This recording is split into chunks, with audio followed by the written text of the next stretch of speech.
getting you back now. I got pooped on today. You did what? I got pooped on today. Oh, nice. Yeah.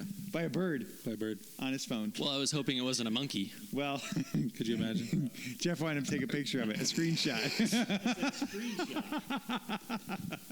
And I didn't, so I missed.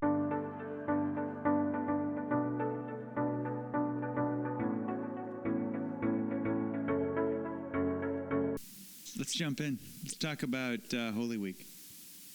Yes. Holy Week, talk about the church. How can we be the church during Easter when typically this is a week where we are all about getting together, getting clothes, getting pictures, just all the stuff that happens.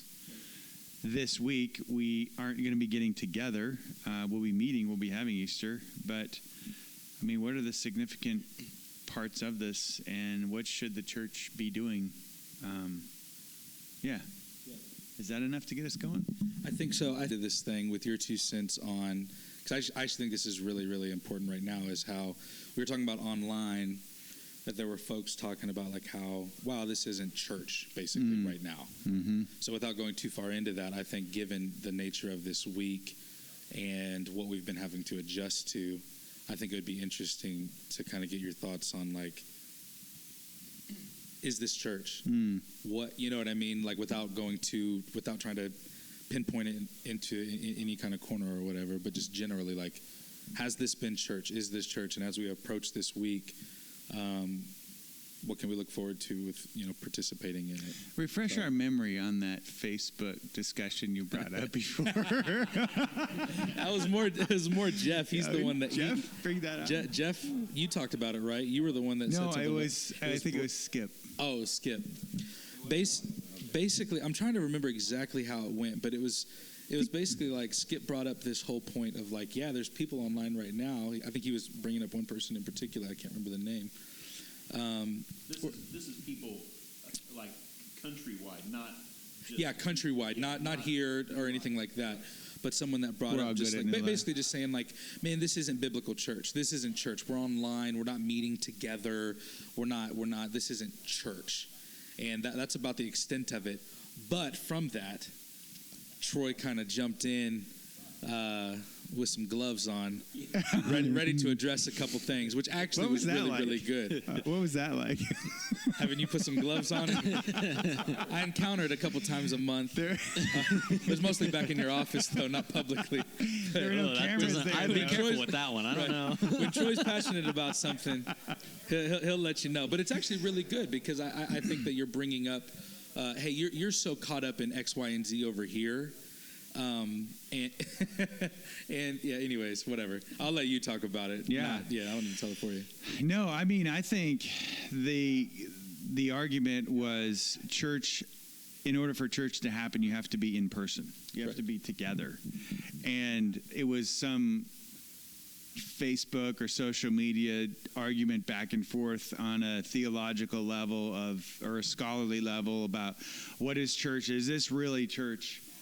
And I think at that point, it didn't take long to get there. And I was like, whoever's arguing about this stuff is an idiot. And secondly, just be the church. How hard is it to realize, like, Jesus would not be arguing with you over, did you all meet together in person or did you use the technology you had to have church? But we're called to be the church. And I wish people would spend a lot less time arguing over things like that and a lot more time praying about how we could live out being the church. Like, how do we do that? Right. So, that's I'm passionate about that, and I don't know what you guys think about that. If you disagree with me. You want to take that kind of to an extremist. There are a lot of churches who don't even do, like, instruments like we do up here on stage. It's just vocals. They don't believe that there were any instruments in the early church. Right. I don't know about that, but that's I don't know that I'm going to bite on that one, but that is definitely an issue that I guess it goes to the point of how many things can we bring up to argue about while we should be actually doing what Jesus told us to do, which is to love the Lord and love our neighbor. It seems like that line right now that's really cool to think about is, are we having church or are we being? the church. Yeah. That's what you said. But Yeah. just like, I'm thinking like, oh, snap. We're so caught up in like figuring out how to conduct this gathering versus learning how to respond and be hands and feet, mouthpiece of Jesus right now, which has been a lot more of what we've been talking about, I think, as a church, which is what's actually like unifying us, I think, in a really unique way, because we're privileged to be able to still like hear God's word, worship together under like a really weird and strange time in the world. It's not like as a church we've decided we are not going to meet together. We're just going to meet online.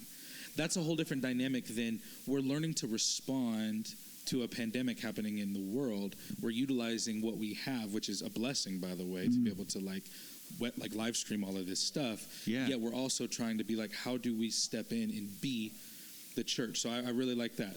Having church, conducting the gathering of people versus learning to respond to what might be happening right now and being the church. That's massive. That's pretty huge. It's such an odd use. Our use of the word church has morphed so much, and because now it's not only the way you guys were just speaking about it, but we go to church. Oh, that means it's just a bunch of walls and stuff. And no, that's not ever how it was described. Now, the Bible described it as gathering together to be the church, not you to go to church. And yet, that's what culturally we've morphed it into, which then makes the argument of, well, that's not church then, because it's not in the walls with the stuff. Well, no, it's with the same things that the bride of Christ is designed to be. Right. And it's interesting because the illustration all used throughout the New Testament is never, it's about a body and a bride. It's never about a building and a place. And yet that's what we've done to it. Do you think there was a bit of something when, like, because Jesus healed at a distance a few times, he wasn't physically there. Do you think that has any relevance in that conversation? One of the stories that's been stuck with me, and this happened it came to me the first week we started doing things virtually and online, and it's the story of the woman at the well. And I think it somewhat applies to what you were asking, Jacob, and it's the woman at the well struggling with, okay, hey, let me talk to the right people and be in the right place. And she says something along the lines of, well, when I'm able to go up to Jerusalem, and Jesus said, no, that stuff doesn't matter. We can worship wherever we are, worship in spirit and in truth. And that's what he teaches her in that moment. So he emphasized at that point the location, and then went on to prove it that what he was about, it was a spiritual transformation. And it's still a place that we struggle with today, because we get in our routines where it's, okay, I've got to do more stuff. No, back to, we've got to be with Jesus, and we've got to be the church. Yeah, I think the simplest form of church or definition is where two or three are gathered. There am I in the midst. And so from the beginning stages, it wasn't always about bringing this big crowd of people together, but it's that simplicity. And even the word gathered doesn't have to be like physically shoulder to shoulder. I think it can include being online together, And so I don't know what this is going to mean for us when things clear up, which I hope happens soon.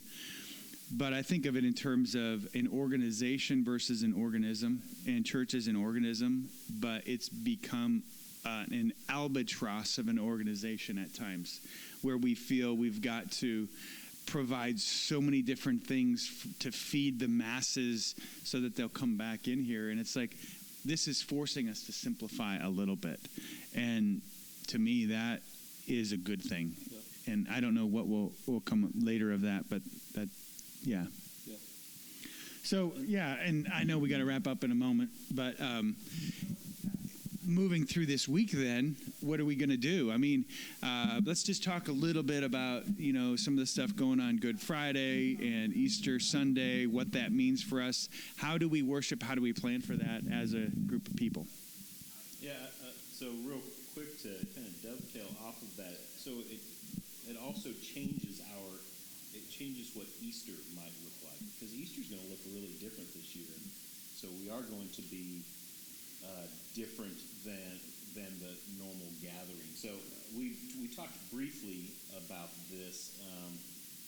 How do you think, in light of how we're talking about the church, how is Easter going to be different?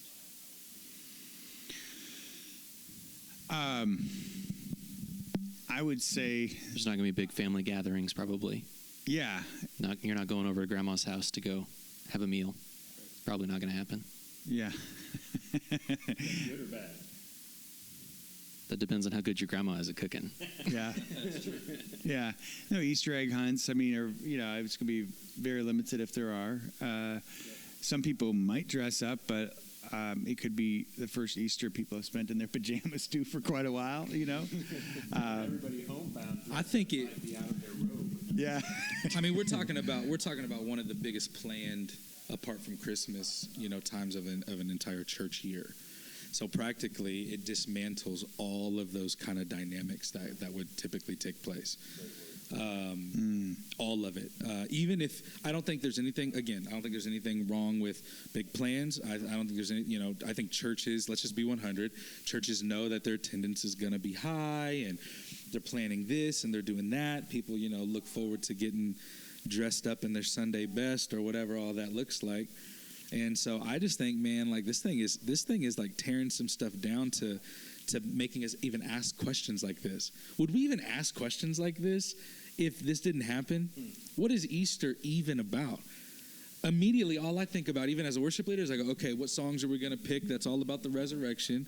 What outfit am I going to wear? I'm going to make sure that we get there and put on, like, with a real pure heart, like I'm going to put on the best kind of like overall production for all the guests in the room, and we're doing this thing and whatever, we're doing Easter service. Duh.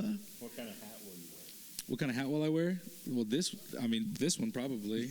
This week, I don't know, maybe none. I'm not trying to scare nobody though. I guess I always had kind of a different perspective on it. I was part of tech team since I've been a little kid, and like it was never about the new people in the room per se. Like that was great, they got to be a part of it, but it was always like this huge celebration for me anyways, like at least inside me, because this is the hallmark of our religion, right? It's one of the huge goalposts that we've decided on this year.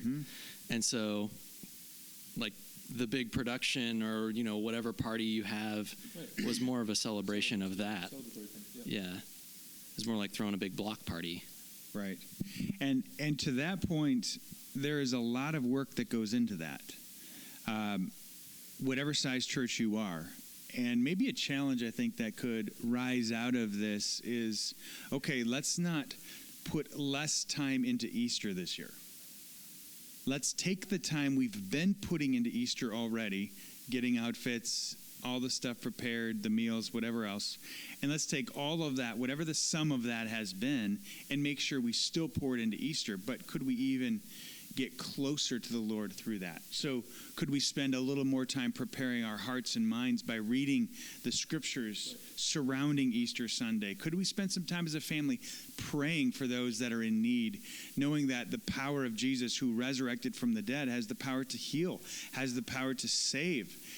Can we do that this year? And what would happen if we begin to reach out beyond even our immediate families and help our neighbors and others that might have need at this time and have a different Easter? This could be the most incredible Easter because we're simply living out the way God's called us to live it as a church. Man, I love that. And I'm just even thinking a lot of churches, New Life and other churches I've been a part of, have put an emphasis on Easter because many people do, like you were mentioning, Jacob, will come to Easter service. They think it's one of the big services. And so we have an intentionality about how we do that service, making sure that the best things and things like that. As you were talking, it just reminded me, how about if we do that intentionality? And I mean, aren't there people we would love to invite into an Easter service, not knowing if they'd ever take the 15, 20, 30 minutes to come to the service, but we want them to come to an Easter service here. And this year, all we have to do is say, hey, we'd love for you to celebrate online with us. Go plug your computer in and be with me in that. We can invite all kinds of people that may be sitting at home for the last 3 weeks. All of a sudden, Easter's upon them, and they're like, huh, what's this thing about? Hey, our church live streams. Why don't you join us and go to church with me? And you don't even have to get dressed, fix your makeup or hair or whatever you do. Just join me. And so we have a great opportunity this week, I think, to invite people to join our live stream. Just be a part of it. Wow, that's awesome.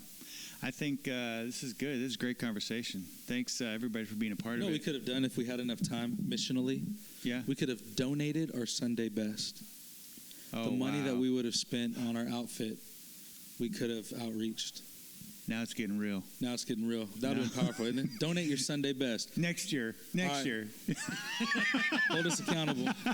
When this becomes a yearly thing. I mean, maybe we can do it this year. I don't know. I think it's a great thought, though. Think about it. Yeah, Let's just think about, just throw that out there as a challenge to everybody. Yeah. I'm just, as practical as it is, just being able to be like, because we all would have done that. We would have got our shirt. We would have got our thing. Yeah. We would have, and just being like, like you're saying, I think a big thing that we've been doing is we've been responding as the church to look for need and how we can step in and help bridge that gap, and what would the Lord do in moments like this.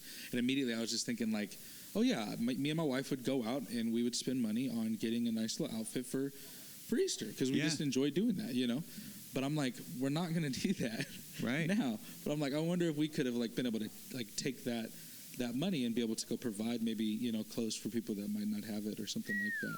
I like that. So that's just a real unique, Let's just challenge everybody that way. Let's figure it out. Donate your Sunday best. If you have ideas, chime in. It's not too late. No, we can do that. Do it. We can do that. It's not too late. Yeah, we can do that today. Yeah.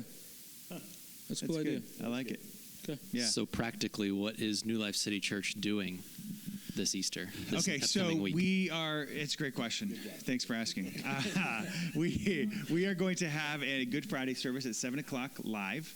Be about a half hour. Tune into that on our normal live stream. Wherever you normally tune in, that's where you can tune into that.